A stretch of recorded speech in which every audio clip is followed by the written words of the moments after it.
प्यारे विद्यार्थियों, मैं दीपा ढींगरा अज तुहानू डिजिटल लर्निंग के माध्यम राही जमात 6वीं के पाठ 7 इनपुट जंतर अते पाठ 8 आउटपुट जंतर बारे जानकारी देवांगी।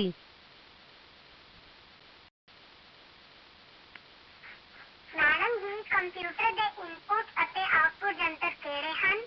ਇਹ किस तरह काम करते हैं? कंप्यूटर के कुछ इनपुट अते आउटपुट जंतर इस प्रकार हैं। Keyboard, monitor, microphone, mouse, scanner, web camera, barcode reader, light pen, joystick, laser printer, projector, speaker, biometric, electronic हस्ताक्षर पैड, हेडफोन आदि। आओ हुण असी कंप्यूटर दे इनपुट जंतरां बारे कुछ जानकारी प्राप्त करिए। कीबोर्ड यह एक इनपुट जंतर है। यह एक टाइपराइटर की तरह दिसदा है। इस दे बहुत सारे बटन हुंदे हन जिन्हां नूं कीज कहा जाता है।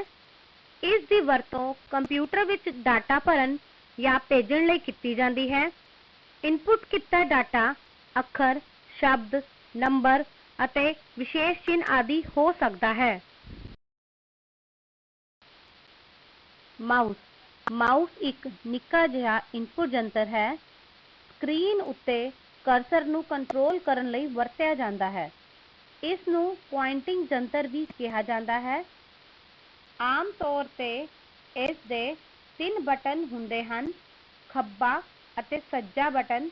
इन्हां दोनां बटनां विचकार एक स्क्रोल बटन लगा हुंदा है, जिस दी शक्ल कारण इस नूं माउस कहा जाता है। माउस नूं पधरे तल ते घुमाया जाता है। जिवें जिवें माउस नूं घुमाया जाता है, उवें उवें माउस दा पॉइंटर स्क्रीन उत्ते घुमदा नजर आउंदा है। अज कल बिना तार वाले माउस भी वरते जाते हैं। माइक्रोफोन माइक्रोफोन एक इनपुट जंतर है। इस नूं माइक भी कहा जाता है। इस दी वरतों कंप्यूटर विच आवाज़ दाखिल करन या रिकॉर्ड करन लई कीती जाती है। माइक राही कंप्यूटर नूं हदायतां भी दित्तियां जांदियां हन। जेकर साडे कंप्यूटर नाल माइक्रोफोन लग्या होवे तां असी अपनी आवाज़ रिकॉर्ड कर सकते हाँ। रिकॉर्ड की हुई आवाज़ नूं सुनिया भी जा सकता है। ਜਿਹੜੇ ਵਰਤੋਂਕਾਰ कंप्यूटर उत्ते कुछ टाइप नहीं कर सकते, वह माइक विच बोल के कंप्यूटर नूं इनपुट दे सकते हैं। माइक्रोफोन की वरतों करके इंटरनेट उत्ते असी अपने दोस्तां नाल गल्लां कर सकते हाँ। स्कैनर एक इनपुट जंतर है। इस दी वरतों टैक्स्ट अते तस्वीरां आदि नूं कंप्यूटर विच भरन लई कीती जाती है। यह फोटोस्टेट मशीन की तरह काम करता है। फर्क सिर्फ यह है कि फोटोस्टेट मशीन आउटपुट नूं कागज उत्ते दिंदा है, पर यह कापी नूं कंप्यूटर विच स्टोर करता है। बाजार विचों स्कैनर कई शक्लां अते आकारां विच मिलदे हन। वैब कैमरा एक अजिहा इनपुट जंतर है जिस दी वरतों फोटोआं अते छोटियां वीडियो कैप्चर करन लई कीती जाती है। यह आम कैमरे वर्गा ही हुंदा है। फर्क सिर्फ इन्ना है कि आम कैमरा फोटो नूं फिल्म रोल या मैमरी कार्ड उत्ते स्टोर करता है। वैब कैमरा फोटो खिंच के सीधी कंप्यूटर नूं भेज दिंदा है। तुसी इन्हां फोटोआं नूं कंप्यूटर विच स्टोर कर सकते हो। यह ज़्यादा महंगा जंतर नहीं है। बारकोड रीडर एक इलैक्ट्रॉनिक इनपुट जंतर है जो कि बारकोड प्रिंट नूं पढ़न लई वरते जाते हैं। फ्लैट बैंड स्कैनर की तरह इस विच एक लेंस अते लाइट सेंसर लग्या हुंदा है जो कि ऑप्टिकल तरंगां नूं इलैक्ट्रिकल तरंगां विच बदलदा है। अज कल हर एक तरह के बिजनेस विच बारकोड रीडर की वरतों की जाती है। वड्डे वड्डे स्टोरां विच इन्हां दी वरतों वस्तु की सही कीमत पता करन लई की जाती है। लाइट पेन एक इनपुट पॉइंटिंग जंतर है। यह एक पेन की तरह हुंदा है जिसनू वीडियो डिस्प्ले यूनिट नाल जोड़िया हुंदा है। लाइट पेन के सिखर उत्ते एक लाइट संवेदनशील तत्त लगा हुंदा है जिसनू जदों स्क्रीन के अगे रखा जाता है तां इह स्क्रीन की लाइट का पता करके कंप्यूटर नू स्क्रीन ते पेन की लोकेशन दसदा है। लाइट पेन का यह फायदा है कि यह सीधे स्क्रीन उत्ते ड्राइंग करता है। जॉयस्टिक एक इनपुट जंतर है। इस विच एक बेस अते एक स्टिक हुंदी है। स्टिक नू किसी भी दिशा खब्बे अते सज्जे विच घुमाया जा सकता है जो पॉइंटर की मूवमेंट नू कंट्रोल करता है। इस दी लचकदार मूवमेंट करके इस विच कीबोर्ड दियां कीज नालों ज्यादा कंट्रोल हुंदा है। इस विच एक तो ज्यादा बटन लगे हुंदे हन जिन्हां नू पुश बटन कहा जाता है। इस दी वरतों गेमां खेडण लई कीती जांदी है। इलैक्ट्रॉनिक हस्ताक्षर पैड एक इनपुट जंतर है। पैड उपर यूजर वालों किते हस्ताक्षरां नू डिजिटल फॉर्मेट विच बदलिया जाता है। ट्रैकबॉल एक इनपुट जंतर है। इस दी वरतों नोटबुक या लैपटॉप विच माउस की तरह की जाती है।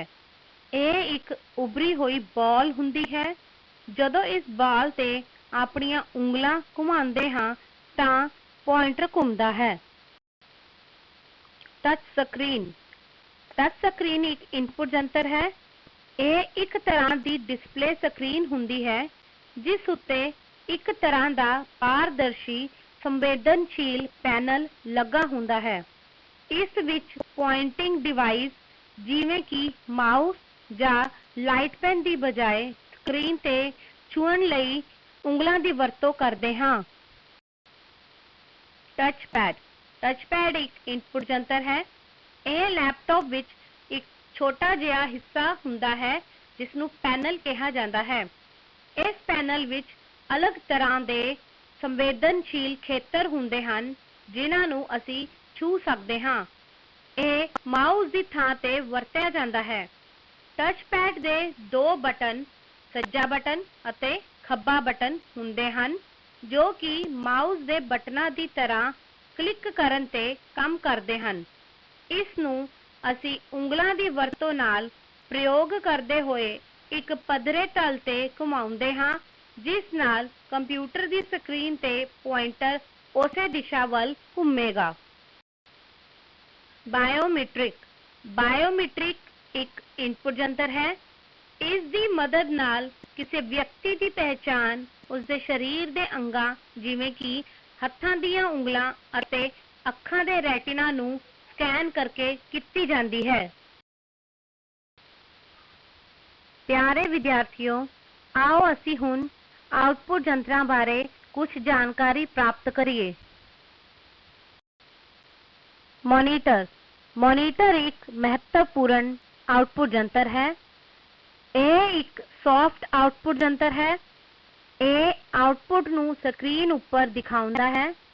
इस दियां दो किस्मां हन, कैथोड रे ट्यूब मॉनिटर अते फ्लैट पैनल डिस्प्ले मॉनिटर। जिवें कि असी पिछली स्लाइड विच देखिया सी, मॉनिटर एक सॉफ्ट आउटपुट जंतर है। प्रिंटर एक हार्ड आउटपुट जंतर है। यह आउटपुट नू कागज उत्ते छापते हैं जिस करके आउटपुट नू लंबे समय तक संभाल के रखा जा सकता है। प्रिंटर आउटपुट नू ब्लैक एंड वाइट अते रंगीन दोवें ही तरह छाप सकता है। यह तीन तरह के हुंदे हन, dot matrix printer, inkjet printer अते लेजर प्रिंटर। स्पीकर एक आउटपुट जंतर है। यह कंप्यूटर विच मौजूद साउंड कार्ड तो इनपुट ऑडियो प्राप्त करके ਸਾਊਂਡ ਦੀਆਂ ਤਰੰਗਾਂ ਦੇ ਰੂਪ ਵਿੱਚ ਆਡੀਓ ਆਉਟਪੁੱਟ ਪੈਦਾ ਕਰਦੇ ਹਨ। ਸਪੀਕਰ ਦੀ ਵਰਤੋਂ ਕੰਪਿਊਟਰ ਤੋਂ ਗਾਣੇ ਸੁਣਨ ਲਈ ਕੀਤੀ ਜਾਂਦੀ ਹੈ। ਹੈੱਡਫੋਨ ਨੂੰ ਈਅਰਫੋਨ ਵੀ ਕਿਹਾ ਜਾਂਦਾ ਹੈ। ਇਹ ਇੱਕ ਆਉਟਪੁੱਟ ਜੰਤਰ ਹੈ। ਇਸ ਨਾਲ ਅਸੀਂ ਕਿਤੇ ਵੀ ਕਿਸੇ ਨੂੰ ਪਰੇਸ਼ਾਨ ਕੀਤੇ ਬਿਨਾਂ ਕੁਝ ਵੀ ਸੁਣ ਸਕਦੇ ਹਾਂ। ਪ੍ਰੋਜੈਕਟਰ ਇਹ ਇੱਕ ਆਉਟਪੁੱਟ ਜੰਤਰ ਹੈ। ਕੰਪਿਊਟਰ ਤੋਂ ਆਈ ਇਮੇਜ ਨੂੰ ਇੱਕ ਵੱਡੀ ਸਤ੍ਹਾ ਜਾਂ ਸਕਰੀਨ ਤੇ ਦਿਖਾਉਂਦੇ ਹਨ। ਉਦਾਹਰਨ ਲਈ ਪ੍ਰੋਜੈਕਟਰ ਦੀ ਵਰਤੋਂ ਮੀਟਿੰਗਾਂ ਵਿੱਚ ਮਲਟੀਮੀਡੀਆ ਪ੍ਰੈਜ਼ੈਂਟੇਸ਼ਨ ਦੇਣ ਲਈ ਕੀਤੀ ਜਾਂਦੀ ਹੈ ਤਾਂ ਜੋ ਹਰ ਭਾਗ ਲੈਣ ਵਾਲੇ ਤੱਕ ਸੂਚਨਾ ਪਹੁੰਚ ਸਕੇ। ਮੈਗਨੈਟਿਕ ਇੰਕ ਕਾਰਡ ਰੀਡਰ, ਜਿਸ ਨੂੰ MICR ਦੇ ਨਾਮ ਨਾਲ ਵੀ ਜਾਣਿਆ ਜਾਂਦਾ ਹੈ, ਇਸ ਇਨਪੁੱਟ ਜੰਤਰ ਦੀ ਵਰਤੋਂ ਬੈਂਕਾਂ ਵਿੱਚ ਕੀਤੀ ਜਾਂਦੀ ਹੈ, ਜਿੱਥੇ ਰੋਜ਼ਾਨਾ ਬਹੁਗਿਣਤੀ ਵਿੱਚ ਚੈੱਕਾਂ ਨੂੰ ਪ੍ਰੋਸੈਸ ਕੀਤਾ ਜਾਂਦਾ ਹੈ। ਬੈਂਕਾਂ ਦਾ ਕੋਡ ਨੰਬਰ ਅਤੇ ਚੈੱਕ ਨੰਬਰ ਇੱਕ ਖਾਸ ਕਿਸਮ ਦੀ ਸਿਆਹੀ ਨਾਲ ਪ੍ਰਿੰਟ ਹੁੰਦੇ ਹਨ। ਇਸ ਸਿਆਹੀ ਵਿੱਚ ਚੁੰਬਕੀ ਪਦਾਰਥ ਤੇ ਤੱਤ ਹੁੰਦੇ ਹਨ ਅਤੇ ਜਿਨ੍ਹਾਂ ਨੂੰ ਮਸ਼ੀਨ ਰਾਹੀਂ ਪੜ੍ਹਿਆ ਜਾਂਦਾ ਹੈ। ਇਸ ਪੜ੍ਹਨ ਦੀ ਪ੍ਰਕਿਰਿਆ ਨੂੰ ਮੈਗਨੈਟਿਕ ਇੰਕ ਕਰੈਕਟਰ ਰੈਕੋਗਨੀਸ਼ਨ ਕਿਹਾ ਜਾਂਦਾ ਹੈ। ਪਿਆਰੇ ਵਿਦਿਆਰਥੀਓ, ਇਸ ਡਿਜੀਟਲ ਲਰਨਿੰਗ ਦੇ ਜ਼ਰੀਏ ਅਸੀਂ ਕੰਪਿਊਟਰ ਦੇ ਇਨਪੁੱਟ ਆਉਟਪੁੱਟ ਜੰਤਰਾਂ ਬਾਰੇ ਜਾਣਕਾਰੀ ਪ੍ਰਾਪਤ ਕੀਤੀ ਹੈ। ਮੈਂ ਆਸ਼ਾ ਕਰਦੀ ਹਾਂ ਮੇਰੇ ਦੁਆਰਾ ਦਿੱਤੀ ਗਈ ਲੋੜੀਂਦੀ ਜਾਣਕਾਰੀ ਤੁਹਾਨੂੰ ਸਮਝ ਆ ਗਈ ਹੋਵੇਗੀ। ਵਿਦਿਆਰਥੀਓ, ਜਲਦੀ ਆਪਾਂ ਡਿਜੀਟਲ ਲਰਨਿੰਗ ਦੁਆਰਾ ਕੰਪਿਊਟਰ ਬਾਰੇ ਹੋਰ ਜਾਣਕਾਰੀ ਪ੍ਰਾਪਤ ਕਰਾਂਗੇ। ਧੰਨਵਾਦ।